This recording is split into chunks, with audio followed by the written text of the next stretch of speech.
Herkese merhaba, kanalıma hoş geldiniz. Bugünkü videomda yine bir marka challenge videosu ile karşınızdayım. Modeli ünlü bir markaya ait olan çok güzel, harika bir çantanın tarifini sizlerle paylaşacağım. Yapımı çok basit, herkes rahatlıkla yapabilir. Ben bu çantayı kağıt iple hazırladım. İstenirse farklı iplerle de yine bu çantayı çalışılabilir. Çantamıza yakından bakalım. Çantamızın içini yakından göstermek istiyorum sizlere. Bakın bu şekilde çantamızın içi. Ben yine orijinalindeki birebir aynı ölçüleri ve tutma sapı kullanılmıştı. Ben de yine aynı şekilde kullandım. İstenirse farklı aksesuarla da tamamlanabilir. Kağıt iple de burası deri tutma sapı yerine kağıt iple de sarılabilir bu nokta. Farklı aksesuarla da tamamlanabilir. Bu şekilde çantamızın yakından görünüşü. Videomuza geçmeden önce sizlere küçük bir hatırlatma yapmak istiyorum. Kanalıma abone olmak ücretsizdir. Ücretsiz bir şekilde kanalıma abone olabilirsiniz. Videolarımı beğenmeyi ve yorumlarınızı bırakmayı unutmayın lütfen. Bir de beni Instagram adresinden takip etmek isterseniz videolarımın açıklama kısmına linkini ekliyorum. Oradan tıklayarak ulaşabilirsiniz. Şimdi çantamızın tarifine geçelim. Çantamızı örmek için gerekli malzemelerimiz kağıt ipe ihtiyacımız var. Kağıt ipi ben çile halinde alıyorum. Hiçbir yumuşatma işlemi yapmadan sarıp yumak haline getirip ondan sonra örüyorum. Bu bilgiyi de paylaştıktan sonra bir de şu şekilde bir çift tutma sapına ihtiyacımız var. Bunun ölçüsünü de vereceğim sizlere. 17'ye de şöyle ölçelim. Ve 7 santim bir çift bu şekilde tutma sapıya ihtiyacımız var. Ve çantamızı örmek için tığ numaramızda 3,5 milimetre tığla çantayı öreceğiz. Tabii ki sizin ipinizin kalınlığı ve inceliği elinizin sıkılığına göre tığ numaranız farklılık gösterebilir. Şimdi hiç vakit kaybetmeden çantamızın tarifine geçelim. Çantanın başlangıç kısmını ben yaptım. Şimdi sizlere bunun yapılışını anlatmaya çalışacağım. Çantanın enini de sizlere ölçüsünü vereyim. İsterseniz bundan daha küçük veya daha büyük yapabilirsiniz. Ben sizlere dikkat etmeniz gereken noktaları paylaşacağım. Çantanın eni 37 santim. Çantanın tabanı oval bir taban yapacağız. Dediğim gibi eğer 37 santimden daha küçük veya daha büyük yapmak isterseniz zincir sayınızın 4 ve katları üzerinde olması gerekiyor. Ben burada 64 zincirle başladım. Eğer daha küçük yapmak isterseniz 52, 56, 60 diye gidiyor. Daha büyük yapmak için de 64 ile başladığım için daha büyük yapmak için 68, 72 diye bu şekilde 4 ve katlar üzerinde zincir çekmeniz yeterli. Şimdi ben burada sizlere pamuk makrome ipiyle anlatacağım. Belli bir yüksekliğe kadar ben burada ördüm. Devamını tekrar bu noktadan kağıt iple devamını buradan örmeye devam edeceğim. Sadece başlangıç kısmını size anlatmak için pamuk makrome ipiyle başlayacağız. İpimizi aldık. Tığ numaram yine aynı. Kağıt ip burada ördüğüm gibi 3,5, şöyle netleştirelim. 3,5 milimetre tığla çantamızı öreceğiz. Şimdi burada 64 tane zincir çekeceğim. İpimi aldım. İlk burada birincisini kilit yapacağım. Ve bunu zincirden saymayacağım. Ve toplamda 64 tane zincir çekeceğiz. 1, 2, 3, 4, 5, 64 tane zincirimizi çekip gelelim. 64 tane zincirimi çektim. Şimdi burada bir önceki 63. zincirin içine buraya 3 tane sık iğne yapacağım. Bir önceki zincirin içine batıp buraya 3 tane zincir çekeceğiz. Tığımda 2 ilmek var, hepsini çıkarttım. Bir tane oldu. Tekrar yine aynı noktaya ikinci sık iğne yapacağız. 2 ve tekrar yine aynı noktaya ve 3 tane sık iğne yaptık. Bu yaptığım birinci ve üçüncü sık iğnenin içine işaretleyici takacağım. Başlangıç noktam belli olması için buraya farklı bir işaretleyici takacağım.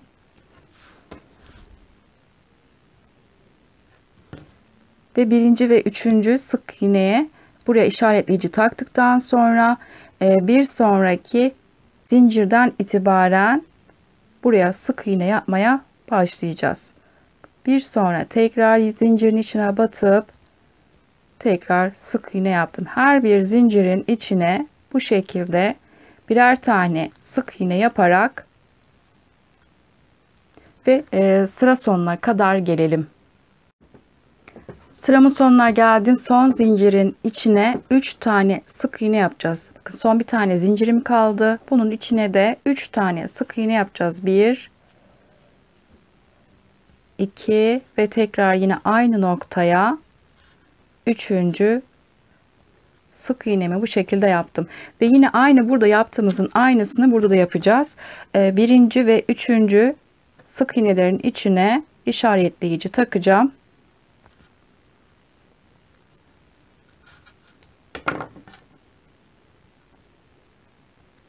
Ve tekrar yine şimdi dönüş sağlayacağız. 3 tane sık iğne yaptıktan sonra tekrar buradan yine sık iğnelerimizi yapmaya devam edeceğiz. Ve kısa ipimi de örerken içeride yürüteceğim.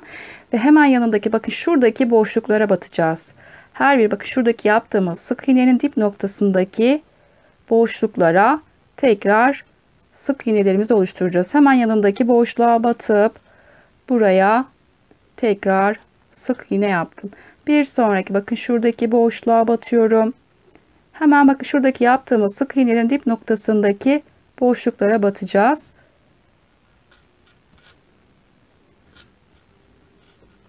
Bir sonra şuradaki boşluğa batıyorum. Tekrar sık iğne yaptık. Bu şekilde tekrar boşluklara sık iğnelerimizi yapalım ve sıra sonuna kadar gelelim. Sıramın sonuna geldim. Bakın şuradaki ilk son boşluğa basmıyoruz. Burası bizim 3 tane sık iğne yaptığımız nokta. Ondan bir önceki son boşluğa batıp bu şekilde sık iğneleri bitirdim. Ve ilk yaptığım başlangıç noktama geldim. Burada ilmek kaydırma yapmadan spiral şekilde döne döne öreceğiz tabanımızı. Ve işaretleyicinin olduğu yere burada bizim 3 tane sık iğnemiz vardı. Her birine çift batıp toplamda burada 6 tane sık iğnemiz olacak. Ve şimdi burada ilk yaptığım sık iğnenin içine çift yapacağız. Birincisini yaptım ve tekrar bu noktada işaretleyici takıyorum. Ve tekrar yine bir tane daha aynı noktaya sık iğne yaptım. Bu şekilde 2 tane sık iğne yaptık. Şimdi burada bir sonraki tekrar sık iğneye çift batacağız. 1 ve tekrar yine aynı noktaya ve 2. Şimdi burada işaretleyici noktasına çıkartıp yine buraya çiftimi oluşturacağım. Ve ikinci yaptığım sık iğnenin içine tekrar işaretleyici taktım. Ve burada toplamda bizim 6 tane sık iğnemiz oldu. 1, 2, 3, 4, 5 ve 6. Şimdi tekrar yine dönüş yapacağız. Ve yine her bir sık iğne içine birer tane batıp bu şekilde sık iğnelerimizi oluşturacağız. Ve yine aynı şekilde sık iğnelerimizi yapalım ve sıra sonuna kadar gelelim. Sıramın sonuna geldim. Yine burada yaptığımızın aynısını bu tarafta da yapacağız. İlk işaretleyici noktasına çifti oluşturacağım. 1 ve tekrar yine aynı noktaya ve 2. İlk yaptığım birinci sık iğneye tekrar işaretleyicimi takıyorum. Şimdi yine burada 3 tane sık iğneye birer çift yaptığımız için toplamda 6 tane sık iğne olacak. Bir sonrakine yine çift ve son şuradaki işaretleyici noktasına da 3. çiftimi bu şekilde oluşturdum ve ikinci yaptığım sık iğneye tekrar işaretleyicimi taktım ve tekrar yine aynı şekilde yanından itibaren sık iğnenin içine batıp bu şekilde sık iğneleri oluşturacağız ve tekrar bu şekilde sık iğnelerimizi yapalım ve tekrar işaretleyici noktasına kadar gelelim. Başlangıç noktama geldim. Şimdi bu sırada bir tek bir çift sırasını yapacağız. İşaretleyiciyi çıkartıyorum. İlk birinci tekle başlayacağım. Bir tane sık iğne yaptım. Şimdi buraya tekrar işaretleyici takacağım. Önce bir tek yaptık. Bir sonraki sık iğnenin içine çift batacağım. Bakın ilk önce bir tane sık iğne ile başladık. Bir sonra diğer sık iğnenin içine de çiftimi oluşturacağım. Bir tek ve şimdi aynı noktaya ve çiftimi oluşturdum. Bir sonraki sık iğnenin içine bir tek ve tekrar bir sonraki sık iğnenin içine çift yapacağız. Bir ve tekrar yine aynı noktaya ve iki. Bir sonraki sık iğne boşluğuna birinci tekimi yaptım ve işaretleyicinin olduğu noktaya da çiftle bitireceğiz. Bir ve tekrar yine aynı noktaya ve iki. Bir tek, bir çift, bir tek, bir çift, bir tek ve son işaretleyici noktasını da çiftle bitirdim ve ikinci yaptığım sık iğneye tekrar işaretleyicimi taktım ve şimdi tekrar yanından itibaren birer tane sık iğnelerimizi yaparak ilerleyeceğiz. Ve tekrar bu şekilde sık iğnelerimizi yapalım ve işaretleyici noktasına kadar gelelim. Sıramın sonuna geldim. Buradaki yaptığımızın aynısını bu uçta da yapacağız. Ve ilk işaretleyici noktasına tekle başlayacağım. Bir teki yaptık ve tekrar işaretleyici takacağız. Bir sonraki sık iğnenin içine çift oluşturacağız. 1 ve 2. Bir sonraki sık iğnenin içine birinci teki yaptım. Ve bir sonraki sık iğnenin içine çift yapacağız. 1 ve 2.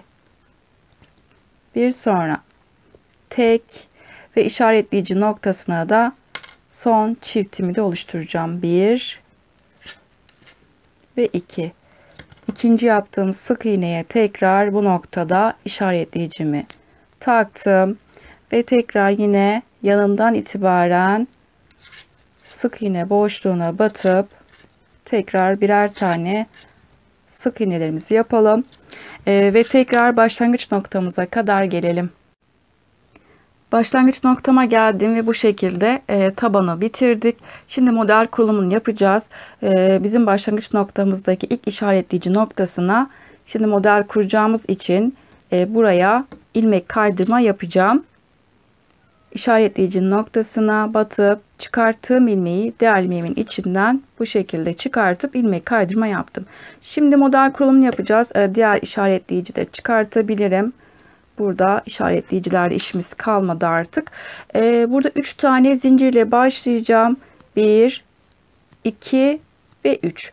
3 tane zincir çektim. Tığın üzerine dolayıp bakın hemen yanındaki sık iğne boşluğuna batıp buraya bir tane ikili trabzan yapacağım. Çıkarttığım ilmeği bakın önce tığımda 3 ilmeğim var. Önce ikisini çıkarttım. Tığımda 2 ilmek kaldı. İkisini bir çıkarttım. Şimdi tekrar bu noktada arada 2 tane zincir çekeceğiz. 1 ve 2. Tığın üzerine doladım. Şimdi arada 2 tane sık iğne boşluğu atlayacağım. 1, 2 tane atladım. Üçüncü sık iğnenin içine batıp buraya bir tane daha ikili trabzan yapacağım. Tığımda 3 ilmeğim var. Önce ikisini çıkarttım. Sonra kalan ikisini çıkarttım. Şimdi tekrar tığın üzerine doladım. Yanına bir tane daha ikili trabzan yapacağım. Ve yanındaki sık iğnenin içine tekrar batıp buraya bir tane daha ikili trabzan yaptım. Şimdi arada tekrar 2 tane zincir. Tığın üzerine doladım. Şimdi 2 tane de sık iğne atlayacağız. 1, 2 tane atladım. Üçüncü sık iğnenin içine bir tane daha ikili trabzan yapacağım. 1 ve yanına bir tane daha yapacağız. Tığın üzerine doladım. Yanındaki sık iğnenin içine atlayıp buraya bir tane daha ikili trabzan yaptım. Bakın bu şekilde 2 tane zincir çekeceğiz. 1 ve 2. Tekrar tığın üzerine doladım. 2 tane boşluk atlayacağız. 1, 2 tane atladım. Üçüncüsüne batıp buraya önce bir tane ikili trabzan yapacağız. Daha sonra tekrar tığın üzerine dolayıp yanındaki sık iğneye ikinci ikili trabzan oluşturacağız. Bakın bu şekilde 2.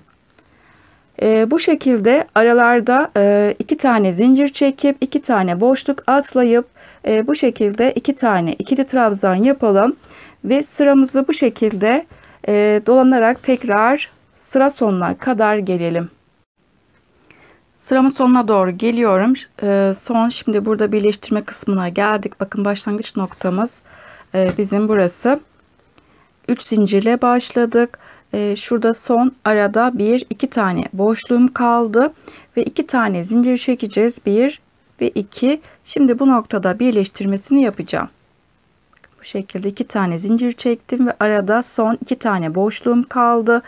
İlk başta biz burada 3 tane zincirle başlamıştık. Şimdi 3. zincirin içine batıp buranın birleştirmesini yapacağım. 1, 2 ve 3. 3. zincirin içine batıp buraya ilmek kaydırma yapacağım. Çıkarttığım ilmeği diğer ilmeğimin içinden bu şekilde çıkartıp ilmek kaydırma yaptım ve bu şekilde başlangıç kısmını birleştirmiş olduk. Şimdi burada bir tane zincir çekeceğiz. Bir zincir, yeni bir sıraya geçiyoruz. Zincirimin dip noktasına batıp buraya bir tane sık iğne yaptım. Tekrar diğer ikinci trabzanın tepesine batıp tekrar bu noktaya ikinci sık iğnemi yaptım. Şimdi hemen bakın 2 zincirlik boşluğa geldim. 2 zincirlik boşluğa 2 tane sık iğne yapacağız. 1 ve 2. Şimdi 2 tane trabzanın tepesine de birer tane sık iğne yapacağız. 1 ve ikinci trabzanın tepesine batıp ikinci sık iğnemi yaptım. Şimdi 2 zincirlik boşluğa geldim. Buraya tekrar 2 tane sık iğne. 1 ve 2. Trabzanın tepelerinde birer tane sık iğne yapacağız. 2 zincirlik boşluğa 2 tane sık iğne yaparak bu şekilde sıramızı tamamlayalım ve tekrar başlangıç noktasına kadar gelelim. Sıramı tamamladım. Şimdi burada en son boşluğa da 2 tane sık iğne yaptıktan sonra başlangıç noktama geldim. İlk yaptığım sık iğnenin içine batıp buraya ilmek kaydırma yaptım ve bu şekilde sıramı tamamladım. Şimdi yeni bir sıraya geçiyoruz. Onun için 3 tane zincir çekeceğiz. 1, 2 ve 3. Tığın üzerine doladım. Hemen yanındaki, bakın şuradaki trabzanın tam hizasındaki üstünde duran sık iğnenin içine batıp buraya bir tane ikili trabzan yaptım ve bu şekilde zincirimle birlikte 2 tane ikili trabzanım oldu. Şimdi arada 2 tane zincir çekeceğiz. 1 ve 2. Tığın üzerine doladım. Şimdi burada 2 tane sık iğne atlıyoruz. Bakın şuradaki 2 tane zincirin içine 2 tane sık iğne yapmıştık. Şimdi 2 tane sık iğne atlıyorum. 3. sık iğne, bakın tam trabzanın üzerindeki duran sık iğnenin içine batıp buraya ilk önce birinci ikili trabzanı yaptım. Tekrar tığın üzerine doladım. Hemen yanındaki sık iğnenin içine ikinci ikili trabzanımı yaptım. Şimdi tekrar arada 2 tane zincir olacak. 1 ve 2. Tığın üzerine doladım. Şimdi burada 2 tane sık iğne atlıyoruz ve buradaki trabzanın üzerindeki duran 3. sık iğnenin içine batıp buraya ilk birinci ikili trabzanı yaptım ve şimdi tekrar tığın üzerine doladım ve hemen yanındaki sık iğnenin içine batıp ikinci bu şekilde ikili trabzanımı yaptım. Tekrar arada 2 zincir, tığın üzerine doladım. Şimdi diğer trabzanın tepesindeki duran sık iğneye tekrar bu şekilde bir ve tekrar hemen yanındaki sık iğneye ikinci ikili trabzanımı yaptım. Bu şekilde tekrar burada aynısını, bu sıranın aynısını yapacağız ve bu şekilde tekrar sıra sonuna kadar gelelim. Sıramın sonuna geldim. Şimdi burada ilk bizim 3 zincir çekip başlangıç noktamız burası. Arada tekrar 2 tane zincirimiz olacak ve şimdi 3. zincire batıp buranın birleştirmesini yapacağız. 1, 2 ve 3. 3. zincirin içine batıp buraya ilmek kaydırma yapacağız. Ve bu şekilde bu sırayı da tamamlamış olduk. Şimdi tekrar yeni bir sıraya geçeceğiz. Bir zincir çekip zincirimin dip noktasında batıp buraya ilk birinci sık iğnemi yaptım. Ve tekrar trabzanın tepesine batıp ikinci sık iğne yaptım. Şimdi 2 zincirlik boşluğa geldik. 2 zincirlik boşluğa 2 tane sık iğne yapacağım. 1 ve 2. Tekrar trabzanlara geldik. Trabzanın tepelerine birer tane sık iğne yapacağız. 1 ve ikinci trabzanın tepesine de ikinci sık iğne yaptım. Bakın tekrar 2 zincirlik boşluğa geldim. Yine aynı şekilde buraya 2 tane sık iğne. Trabzanlara da birer tane sık iğne. 1 ve 2. Bu şekilde 2 zincirlik boşluğa 2 tane sık iğne, trabzanların tepelerinde tekrar birer tane sık iğne yapacağız.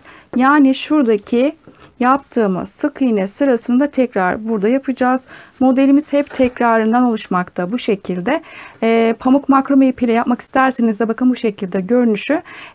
Bu ince pamuk makrome iplerinden sizlere de şu şekilde göstermek gerekirse bakın eni de aynı oldu. Şimdi burada istediğimiz yüksekliğe gelinceye kadar çantamızı örmeye devam edelim. Sizlere kaç sıra gittiğimi de paylaşacağım.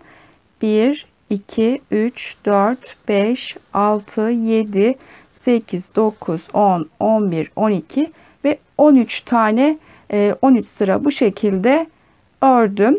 Sık iğne sırasını saymadım. Bakın şuradaki yaptığımız trabzanlı sırayı saydım ve 13 sıra bu şekilde ördüm. Sizlere aynı zamanda bunun ölçüsünü de paylaşmak istiyorum. Çantamızın eni 37 santimde. Yüksekliğine de bakalım. Yükseklikte tabana kadar 30 santimde yüksekliği var. Bu şekilde 13 sıra ördükten sonra en son bir sırada sık iğne sırasını yaptım. Artık buradan devam edebiliriz. Şimdi bir sıra sık iğne sırasını yaptıktan sonra baştaki sık iğne ile birleştirmemi yaptım. Ve burada ilmek kaydırma yaptım. Sıramı tamamladım bu şekilde. Ve şimdi burada birkaç sıra ağız kısmının sık iğne yapacağım. Ve burada ilmek kaydırma yaptıktan sonra bir zincir çektim. Zincirin dip noktasına batıp ilk sık iğnemi bu şekilde yaptım. Tekrar yanındaki sık iğneye batıp tekrar ikinci sık iğnemi yaptım. Bu şekilde her bir sık iğne boşluğuna birer defa batıp sık iğnemizi yapacağız. Ve tekrar sıra sonuna geldiğimiz zaman ilk yaptığım sık iğneye batıp ilmek kaydırma yapacağız. Ondan sonra bir tane zincir çekip zincirimin dip noktasına batıp ilk sık iğnemi oluşturacağım. Bu şekilde 3-4 sıra sık iğne yapacağız. En son size kaç sıra sık iğne yaptığımı sizlerle paylaşacağım. Çantanın ağız kısmının sık iğnesini yaptım. Şimdi burada kaç sıra gittiğimi sizlerle paylaşacağım. İlk yaptığımız bakın şuradaki sık iğne ile birlikte 1, 2, 3, 4 sıra sık iğne yaptık. Şimdi burada birleştirmesini yapacağız. Ben ipimi kestim bu noktada ve ipimi burada çıkartıyorum. Ve ilk yaptığım sık iğnenin bakın şu şekilde batıp bu ipi çantanın iç kısmına aldım ve son yaptığım sık iğnenin de arka tekine batıp tekrar ipi iç kısmına çantanın aldım bu şekilde ve bu şekilde burayı birleştirmiş olduk. Şimdi bu ipi çantanın iç kısmında şu aralardan saklayıp fazlasını da keseceğiz.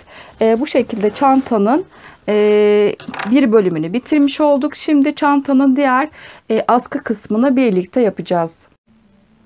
Şimdi sırada çantamızın kulpunu yapacağız. Ben bir tarafını hazırladım. Diğer tarafı da birlikte yapacağız. Bakın yaptığım kısmı da sizlere göstermek istiyorum. Bakın şu şekilde askılarını yapacağız. Çantamızı koyunca tam boşluklar üst üste denk gelmesini sağlıyorum. Tam güzelce ortalayacağız ve şuradan sayınca benim 25 tane sık iğnem var. Tam 25. sık iğneye işaretleyici taktım. Yine şu şekilde koyunca tam karşı noktasına da tam karşısındaki yere de yine işaretleyicimi taktım. Ve burada benim mavi işaretleyici ile ve burası da dahil pembe işaretleyeceği kadar burada benim toplamda 51 tane sık iğnem var. İşaretleyici noktalarda dahil olmak üzere 51 tane sık iğnemiz var. Şimdi bu kısmı ayarladıktan sonra bakın şuradaki yerin aynısını yapacağız. Bakın yine aynı burada da benim 51 tane sık iğnem var. Önce şu kısmın sık iğnelerini yapacağız. Ondan sonra şuradaki kulpumuz için eksiltme kısmını daha sonra yapacağız. Önce burayı yapacağız, daha sonra diğer tarafı yapacağız. İlk başta dediğim gibi şu kısmı yapacağız. Ondan sonra diğer bu tarafı yapıp daha sonra diğer kısmı yapacağız. Şimdi şurayı da size sayısını vermek istiyorum. 51 tane dediğim gibi burada bu tarafta sık iğne olacak. Ve şu orta kısımda da şunu da belirteyim sizlere. Benim 51 tane burada sık iğnem var.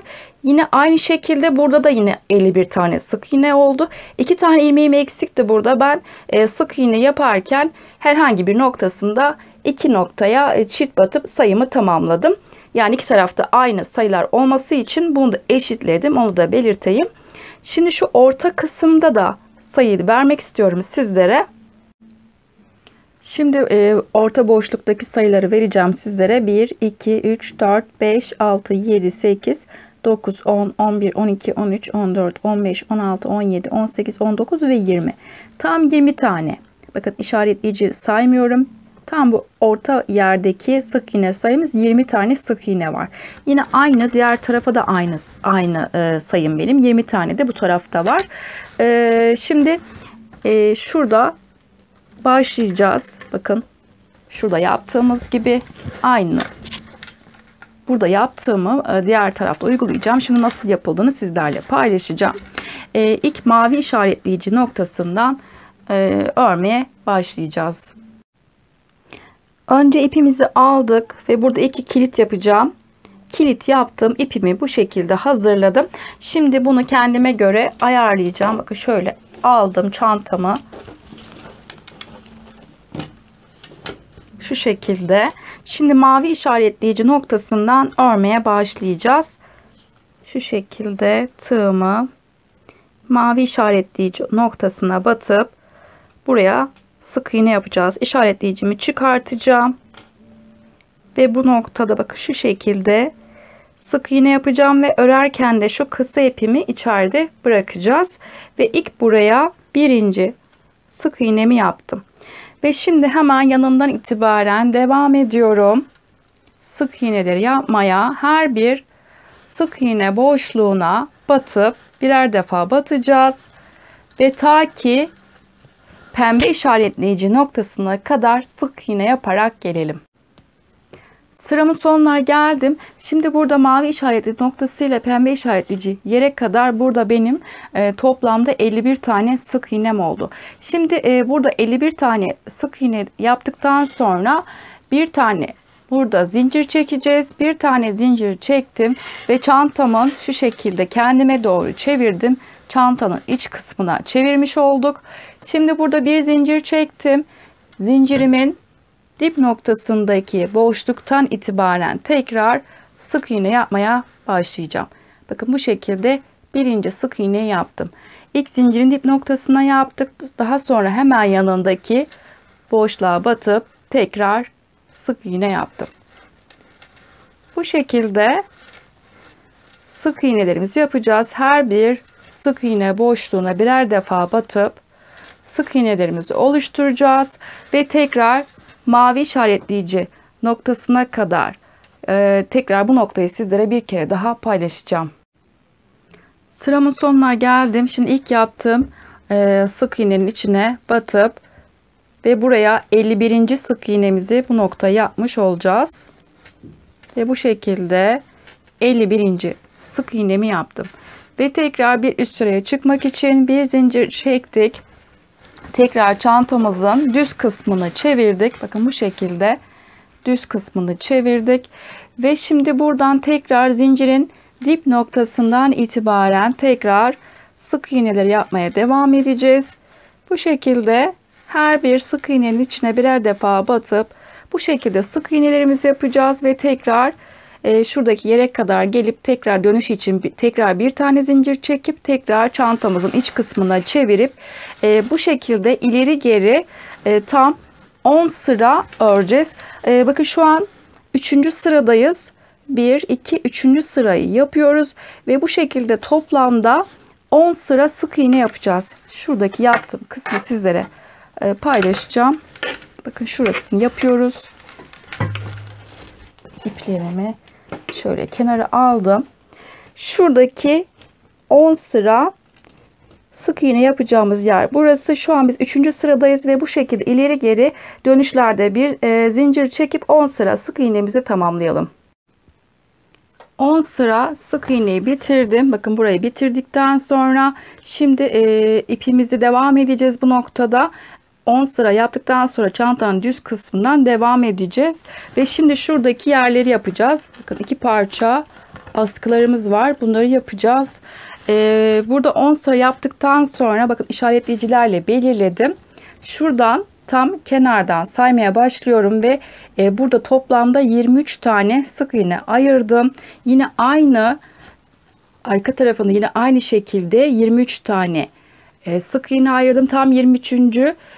Yere işaretleyiciler taktım ve şurada ara kısımda şurayı sayalım. 1, 2, 3, 4 ve 5. 5 tane arada sık iğne kaldı. Burası bizim boşluk kalacak burada. Hiçbir şey yapmayacağız bu noktaya. Şimdi burada 23 tane sık iğne yaparak ilerleyeceğiz. Daha sonra eksiltmelerle ilerleyeceğiz. Şimdi devam edelim. Burada 10 sıra sık iğne yaptıktan sonra yine kenarda bir tane zincir çektim ve zincirin dip noktasına batıp ilk sık iğneyi yaptım. Devam ediyorum tekrar. Her bir sık iğne boşluğuna batıp tekrar bu şekilde sık iğneleri yapacağız ve buradaki işaretleyici noktasına kadar sık iğnelerimizi yapalım. Sıramın sonuna geldim ve toplamda benim burada 23 tane sık iğnem oldu. Şimdi bir tane zincir çekeceğiz ve çantanın iç kısmına çevireceğim. Şimdi burada ilk kesmeyi burada yapacağız. Çantanın iç kısmında şuradan kesme yapmayacağız. Sadece şu kenarda bakın şuradaki yerin aynısını yapacağız. Bakın buradan eksiltmeler yaparak ilerleyeceğiz ve buradan da hiç eksiltme yapmayacağız. Şimdi buradan ilk birincisinin eksiltmesini yapacağım. Bir tane zincir çektim. Zincirin dip noktasına şu şekilde batıp ilmeğimi çıkarttım ve tığımda 2 ilmeğim var. Bunu çıkartmayacağız ve hemen yanındaki ikinci sık iğnenin içine batıp tekrar ilmeğimi çıkarttım ve tığımda 3 tane ilmeğim var ve bunların hepsini çıkartıp ve bir tane burada eksiltme yaptım. Şimdi devam edeceğim. Artık eksiltme yapmayacağız. Bir tane eksiltmemizi yaptık. Devam ediyorum. Hemen yanındaki sık iğneden itibaren tekrar her bir sık iğne içine batıp bu şekilde sık iğnelerimizi yapalım ve tekrar sıra sonuna kadar gelelim. Sıramın sonuna geldim ve burada bir tane kenarda eksiltme yaptığımız için 22 tane sık iğnem oldu. İlk başta biz 23 tane sık iğne ile başladık ve burada bir tane eksiltme yaptık, 22 tane oldu. Şimdi bir tane zincir çekip tekrar çantamın düz kısmını çevireceğim. Şimdi bu sırada eksiltme yapmayacağız. Bir tane zincir çektik. Zincirin dip noktası itibaren tekrar sık iğneleri yapmaya devam edeceğim. Çantanın düz kısmında eksiltme yapmayacağız. Dönüşte iç kısımda eksiltmemizi yapacağız. Bu sırada hiç eksiltme yapmadan sık iğneleri yapmaya devam edeceğiz. Ve bu şekilde sıra sonuna kadar gelelim. Sıramın sonuna geldim. Bakın şimdi eksiltme yaptığımız yere de son sık iğneyi bu noktaya yapacağım. Bakın bir önceki sırada çantanın iç kısmında eksiltmeyi yaptık. Daha sonra bir sıra hiç eksiltme yapmadan buraya kadar geldik. Şimdi tekrar bir zincir çekeceğiz. Ve çantanın iç kısmında tekrar köşe noktasında tekrar eksiltmemizi yapacağız. Çantanın iç kısmına çeviriyorum. Ve şimdi burada ilk eksiltmemizi tekrar ikinci eksiltmemizi bu noktada yapacağız. Zincirin dip noktasına batıp bu şekilde ilmeğimi çıkarttım ve tekrar hemen yanındaki sık iğneye batıp tekrar ilmeğimi çıkarttım ve tığımda 3 tane bu noktada ilmeğim var ve hepsini birden çıkarttım ve bu şekilde köşede bir tane eksiltme yapmış oldum. Ve şimdi tekrar yanından itibaren tekrar sık iğneleri yapmaya devam edeceğim. Bu şekilde hep çantanı çevirdiğimiz zaman iç kısmında köşede eksiltme yapmış olacağız. Bu şekilde tekrar sık iğnemizi yapalım. Tekrar bu noktada tekrar sizlerle paylaşacağım. Sıramın sonuna geldim. Burada eksiltme yaptıktan sonra burada toplamda 21 tane sık iğnem kaldı. İlk 23 tane sık iğne ile başladık. 2 kere eksiltme yaptık ve burada 21 tane sık iğnem var. Bu sırada eksiltme yaptıktan sonra diğer sırada eksiltme yapmayacağız. Şimdi bir zincir çekiyorum ve çantanın düz kısmına çevireceğim. Hep dediğim gibi çantanın iç kısmındayken köşede eksiltmemizi yapacağız. Şimdi ilk yine buradan devam edeceğiz sık iğneleri yapmaya. Bu şekilde sık iğnelerimizi yapalım ve tekrar sıra sonuna kadar gelelim. Sıramın sonuna geldim. Şimdi çantanın düz kısmında eksiltme burada yapmayacağız. Bir sıra tekrar sık iğnemizi yaptık ve son şuradaki son sık iğneye de batıp tekrar yine burada 21 tane sık iğne kaldı. Burada eksiltme yapmadık. Şimdi çantamın tekrar iç kısmına çevirince o noktada eksiltme yapacağız. Bir zincir çektim ve şimdi çantanın tekrar iç kısmına çevirip şimdi burada çantanın iç kısmında ilk köşede eksiltmemizi yapacağız. Bir tane zincir çektim. Zincirin dip noktasına ilk önce bu noktaya batıp ilmeğimi çıkarttım ve bunu çıkartmıyorum. Bir sonraki sık iğneye tekrar bu noktaya batıp tekrar ilmeğimi çıkarttım. Tığımda 3 ilmeğim var. Hepsini bir çıkarttım. Bu şekilde bir tane daha eksiltme yapmış olduk. Tekrar devam ediyorum. Sık iğneleri yapmaya. Bu şekilde sıra sonuna geleceğiz. Yine bu sırada 20 tane bir tane eksiltme yaptığımız için 20 tane sık iğnemiz olacak. Ondan sonra köşeye geldiğimiz zaman bir zincir çekip tekrar çantanın düz kısmını çevireceğiz. Ve burada düz kısmını çevirdikten sonra eksiltme bu sırada eksiltme yapmayacağız. Dediğim gibi çantanın düz kısmında eksiltme yapmayacağız. Tekrar ondan sonra bir zincir çekip çantanın iç kısmına çevirdiğimiz zaman yine aynı burada yaptığımız gibi çantanın iç kısmında eksiltmemizi yapacağız. Bu şekilde bir sıra eksiltme yapacağız. Diğer sırada çantanın düz kısmında eksiltme yapmayacağız. Bu şekilde eksiltmelerimizi yaparak en son şurada bakın şuraya kadar şuradan göstereyim sizlere. Buraya kadar bakın şuradan başlamış oluyoruz. Buraya kadar işaretleyici noktasına kadar eksiltme yaptım ben. Tam burada 10 tane sık iğne kalıncaya kadar eksiltmemizi yapmış olacağız. Bakın şuraya kadar tam 23 tane sık iğne ile başladık. Eksiltme yaparak ilerledik ve en son burada 10 tane sık iğne kalıncaya kadar eksiltmemizi burayı yapalım. Ondan sonra kaldığımız yerden devam edeceğiz. Eksiltmelerimi tamamladım. Burada 10 tane sık iğne kalıncaya kadar eksiltmelerimizi yaptık. Şimdi şuradan sayalım. 1, 2, 3, 4, 5, 6, 7, 8, 9 ve 10.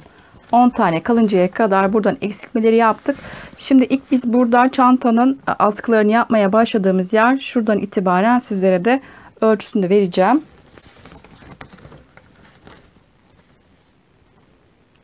Tam 22,5 santim.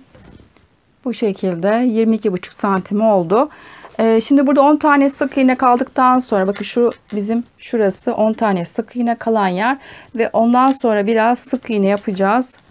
Şimdi bu şuradan en son sıramı tamamladıktan sonra burada 10 tane sık iğnem var. Bir tane zincir çektim ve çantamın düz kısmını çevirdim ve zincirin dip noktasına batıp ilk sık iğnemi yaptım. Bu şekilde sık iğnemizi yapalım ve sıra sonuna kadar gelip burada tekrar yine 10 tane sık iğnemiz olacak. Sıramın sonuna geldim. Yine 10 tane burada sık iğne var.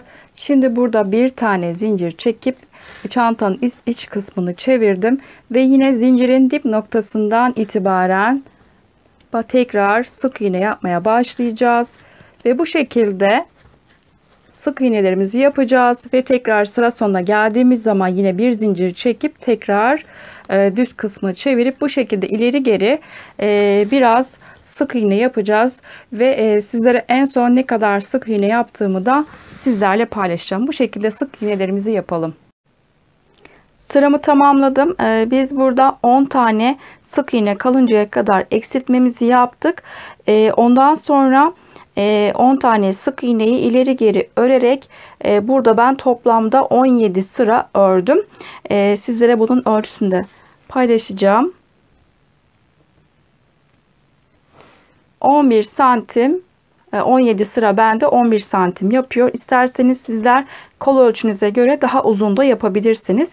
Yine burada yaptığımızın aynısını diğer tarafta da aynısını yaptım. Şimdi bu iki kulpu birbirine bu şekilde birleştireceğiz. Şimdi onun yapılışını sizlere paylaşacağım.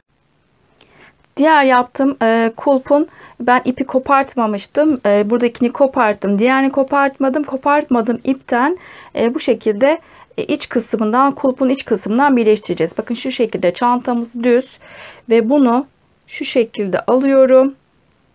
Tam ters tarafından birleştirmemizi yapacağız. Ve burada bir tane zincir çektim. Biraz kameramızı yaklaştıralım. Bir tane zincir çektim ve ilk zincirin dip noktasına batıyorum ve diğer kulpun ilk sık iğne boşluğuna batıp buraya sık iğne yapacağım. Yalnız şu koparttığım ipi de arada bırakacağım.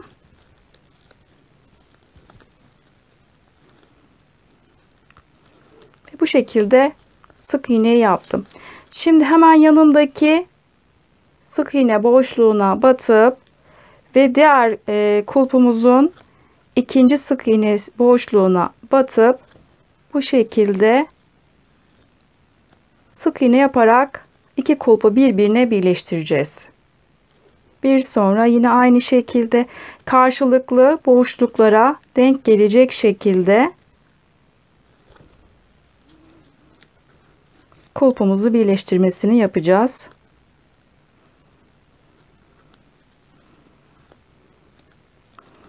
Bu şekilde sıra sonuna kadar gelelim. Sıramı tamamladım. Kulpumun birleştirmesini yaptım. En son burada bir tane zincir çekip burayı yeteri kadar ipimizi keseceğiz.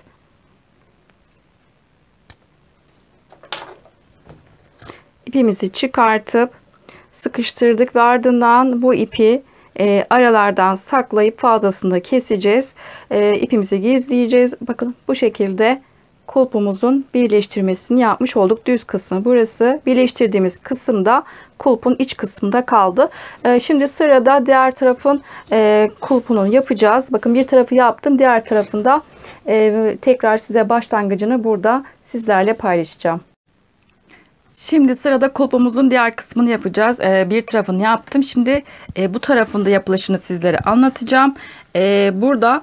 Şurada 5 tane bizim boşluğumuz olacak ve 23 tane yine burada sık iğnemiz olacak. 23. sık iğnenin içine işaretleyici taktım. Yine diğer kısımda yaptığımız gibi 23 tane sık iğne ile başlayacağız ve 10 tane sık iğne kalıncaya kadar eksiltmelerimizi yapacağız. Şimdi işaretleyici noktasına ilk tığımızı batıp buraya ilk sık iğnemizi yapacağız. Şimdi bu kısa ipi de içeride bırakacağım ve birinci sık iğneyi bu şekilde yapmış olduk. Şimdi tekrar yanından itibaren tekrar sık iğnemizi yapacağız ve bu şekilde sık iğnelerimizi yaparak sıra sonuna kadar gelelim. Sıramın sonuna geldim. Şimdi burada 23 tane sık iğnem oldu. Bir zincir çekip çantanın iç kısmına çevirip şimdi burada yine sık iğne yapmaya devam edeceğiz. Zincirin dip noktasından itibaren sık iğnemi birincisini yaptım ve tekrar devam ediyorum sık iğne yapmaya. Bu şekilde sıra sonuna geldiğimiz zaman bakın 1-2 tane sık iğne kala 1 ve 2 burada eksiltmemizi yapacağız. 2 tane sık iğne kala tekrar buraya kadar gelelim. Sıramın sonuna geldim. 2 tane sık iğne kaldı. Şimdi burada eksiltme yapacağız. Son 2 tane kala sık iğne kala eksiltmemizi yapacağız ve yine çantanın iç kısmında eksiltme yapacağız. Şimdi buraya sondan ikincisine tığımı batıp ilmeğimi çıkarttım ve tığımda 2 ilmek var. Şimdi son sık iğnenin içine batacağız ve tekrar ilmeğimi çıkarttım ve 3 tane burada ilmeğim var ve hepsini birlikte çıkartıp bakın bu şekilde eksiltme yaptık. İlk 23 tane sık iğne ile başladık ve şimdi bir tane eksiltme yapınca 22 tane sık iğnemiz kaldı. Bir zincir çektim, tekrar çantamın düz kısmını çevirip şimdi burada çantanın düz kısmında eksiltme yapmayacağız ve tekrar zincirin dip noktasından itibaren tekrar sık iğnemizi yapacağız. Ve bu şekilde sık iğnemizi yapalım ve sıra sonuna kadar gelelim. Sıramın sonuna geldim. Çantanın düz kısmında bu sırada eksiltme yapmadık. Şimdi bir zincir çekip tekrar çantamın iç kısmını çevireceğim. Şimdi tekrar burada yine zincirin dip noktasından itibaren sık iğne yapmaya başlayacağız. Ve tekrar bu şekilde sık iğnelerimizi yapalım. Ve tekrar sıra sonuna kadar geleceğiz. Burada sondan 1 ve 2 tane sık iğne kala burada tekrar eksiltmemizi yapacağız. Sıramın sonuna geldim. Şimdi burada tekrar çantanın iç kısmında köşe noktamıza geldik. Burada yine eksiltme yapacağız. 1 ve 2 tane sık iğne kala eksiltmemizi yapacağız. Sondan ikinci sık iğne boşluğuna batıp ilmeğimi çıkarttım. Ve tekrar bir sonraki son boşluğa da batıp tekrar ilmeğimi çıkarttım. 3 ilmeğin hepsini birlikte bu şekilde çıkartıp eksiltmemi yaptım ve bir zincir çektim. Şimdi bu şekilde ondan sonra tekrar çantanın düz kısmına çevirip bu sırada hiçbir eksiltme yapmayacağız. Ondan sonra tekrar hep bu çantanın iç kısmında bu kenarda eksiltme yapacağız. Diğer tarafta gösterdiğimin aynısını burada da yapacağız. 10 tane sık iğne kalıncaya kadar eksiltmemizi yapacağız ve ondan sonra buradaki kenarla birlikte buradaki yaptığımız kulpla birlikte bunun ikisini birleştireceğiz. Yine aynı diğer tarafta yaptığımızın aynısını bu tarafta da yapacağız. Ondan sonra kaldığımız yerden devam edeceğiz. Çantanın ben sapının bir tarafını diktim. Diğer tarafı da birlikte dikeceğiz. Ben burada mumlu iplerle diktim. Mumlu ipleri de sizlere göstermek istiyorum. Bakın şu şekilde yapışkanlı bir ip. Tuhafiyelerde bulunuyor. Eğer elinizde mumlu ipleriniz yoksa yine kağıt iple de dikebilirsiniz. Şimdi bunun dikilişini sizlerle paylaşacağım. Ve şimdi burada bizim birleştirme yaptığımız yer, bakın sık iğne ile birleştirdiğimiz yer tam bu nokta. Bunu tam tutma sapını aldığımız zaman bakın şu şekilde ikiye katladım. İkiye katladıktan sonra bu birleştirme noktasını tam sapın orta noktasına yerleştireceğim ve bu şekilde sağ ve sol tarafa eşit bir şekilde yerleştirmiş olacağız. Tam orta noktaya getiriyorum. Bu şekilde.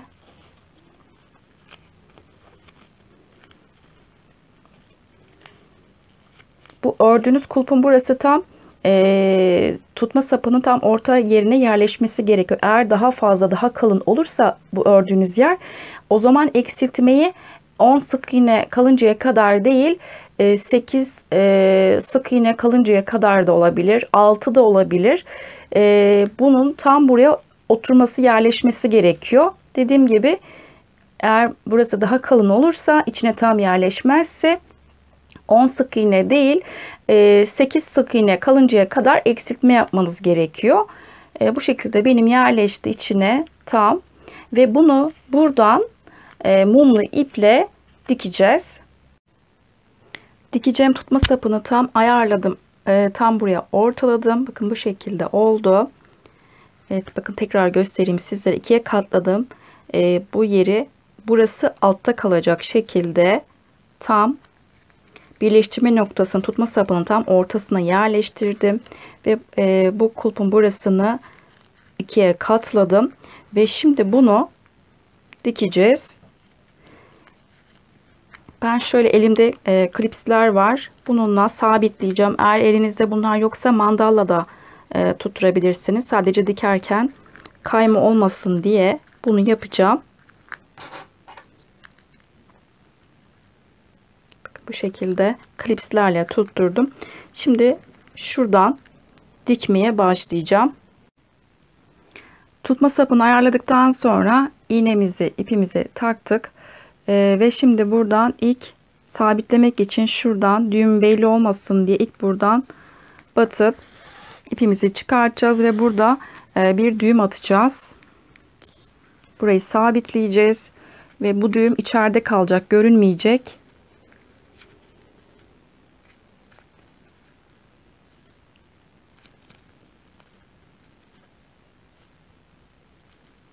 Ve dikerken de şu kısa ipim de içeride kalacak. Bunu burada bırakacağız. Ve şimdi bu şekilde yaptıktan sonra şimdi şuradan ilk sol taraftaki üstteki boşluktan iğnemi çıkartacağım.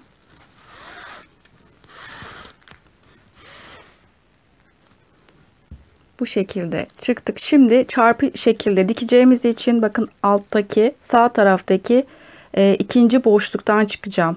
İkinci boşluktan ve onun karşısındaki boşluktan bu şekilde batacağım. Burada çarpı şekilde dikeceğiz hep. Ve şimdi üst taraftaki sağ taraftaki üstteki boşluktan onun bakın şuradaki ipin bir altındaki boşluktan çıkacağız. Bu şekilde.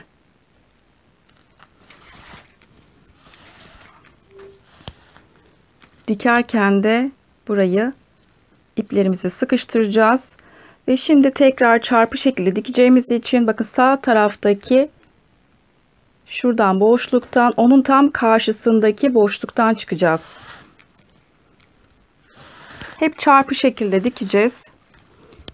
Şimdi onun bir üstündeki bakın arada atladığımız boşluktan onun tam bakın çarpı şekilde tam şuradan ipin bir altındaki sol taraftaki boşluktan bu şekilde çıkacağız. Tekrar yine aynı şekilde çarpı olması için şu şekilde onun sağ taraftaki boşluktan onun tam karşısındaki boşluktan tekrar bu şekilde yaptık. Şimdi tekrar yine bir üstteki arada atladığımız boşluktan şuradaki boşluğa çıkacağız tekrar. Bakın şunun bir altındaki boşluktan çıkacağız. Bakın bu şekilde çarpı oluşturduk. Hep aynı mantıkla ilerliyor. Yine aynı çarpı olması için bu şekilde gösterdiğim gibi dikip tekrar sıra sonunda devam edeceğiz. Diğer uca kadar geldim. Bakın bu şekilde çarpı şekilde diktik. Şimdi en son burada benim bir tane dilim kaldı. Çarpı oluşturamayacağım için şunu bu şekilde dikeceğim. Bakın şurada da aynısını yaptım. Bunu düz bir şekilde dikeceğim.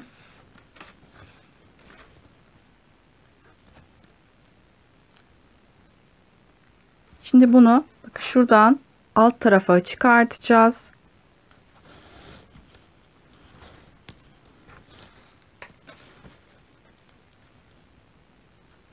İpimi burada düzeltiyorum. Şimdi şunu bu iç kısmında tekrar düğüm yapacağım. Şu kulpumuzun birazcık şöyle açacağım. Şu kısma tekrar batıp buraya düğüm atacağız.